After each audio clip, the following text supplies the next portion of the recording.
कधीच नाही चुकणार तुमचे फेवरेट टीव्ही शोज झी5 सोबत, तेही एकदम फ्री।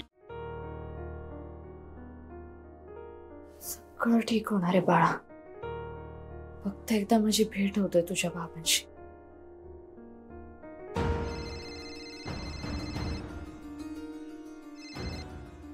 थोडा राहू दे, जाऊ दे। भाऊजी थांबा, रिंग जाती।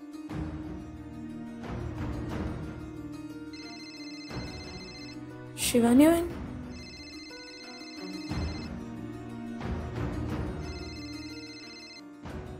काय झालं? नाही उचलला?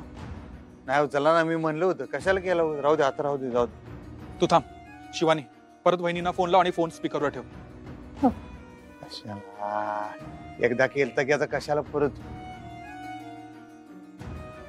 जाऊ दे, तो टाइम बॉम्ब माझ्या समोर काय, जाऊ दे रे।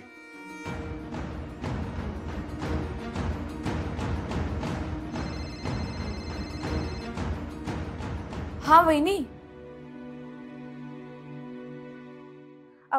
वहिनी कशा आहात तुम्ही? हा मी मस्त आहे, तुम्ही कशा आहात? मी मस्त। आणि ओमकार भाऊजी? ओमकार पण छान आहे। हा बोला ना। सॉरी वहिनी, खूप लेट फोन केला मी। तुमची झोप मोड नाही झाली ना? नाही नाही, मी जागीच होते। बोला ना, काय झालं? वहिनी एक विचारायचं होतं। हा मला अंदाज आहे। म्हणजे मला अंदाज आहे तुम्हाला काय काय प्रश्न विचारायचा आहे, मला विचारा ना। वहिनी हे तक्रार प्रकरण खरं आहे का? काय सांगू वहिनींना, खरं सांगू की खूप खरं सांगते? नाही नाही नाही, नको नको, खरं खरं नाही सांगू शकत, त्या अधिपतींना सांगतील। खोटं गीतेत श्रीकृष्णांनी सांगितलंय, एखादी चांगली गोष्ट घडणार असेल तर खोटं बोललेलं चालतं। खोटंच सांगते मी। अधिपतींच्या मनातला आईबाबांविषयीचा आदर, त्यांचं स्थान तसंच ठेवायचं असेल तर मला खोटंच बोलावं लागेल। वहिनी हॅलो हॅलो वहिनी। हा हा हा, हे खरं आहे का? तुम्ही सगळे पोलीस स्टेशन मध्ये? तुम्ही म्हणजे कोण? तुम्ही आणि तुमचे आई बाबा। आई बाबांचा काही संबंध वहिनी? तुम्ही सगळे होता ना? नाही नाही नाही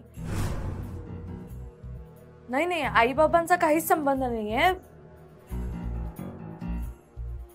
कुणी केलं तक्रार? अक्षरा आमोणकर आणि त्यांच्या फॅमिलीने तक्रार केली आहे। मला मला करायची नव्हती तक्रार, पण मीच केली, मलाच करायची होती। मला खूप राग आला होता, म्हणून तुम्ही भाऊजींविरुद्ध तक्रार केली? म्हणजे त्यांच्या विरुद्ध नाही केली।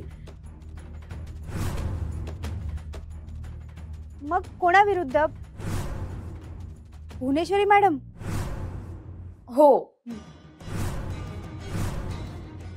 मी तक्रार केली भुवनेश्वरी मॅडम विरुद्ध।